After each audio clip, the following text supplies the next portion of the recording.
Welcome. In today's video, we're diving into a quick and easy guide on how to download Discord on your PC, especially with the latest updates. Let's get started. First, open your web browser and head over to discord.com/download.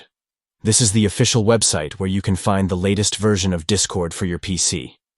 Once you're on the download page, look for the button that says Download for Windows. Go ahead and click that. This will initiate the download process for the Discord app. Now here's where things get slightly different.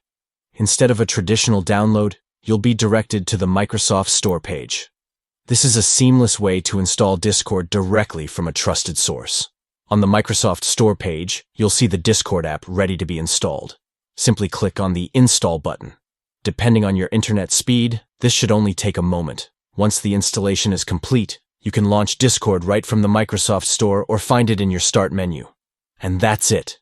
You're all set to connect with friends, join communities, and dive into gaming or chatting on Discord. Remember to check for updates regularly to make sure you have the latest features and improvements. Thanks for watching, and happy chatting on Discord.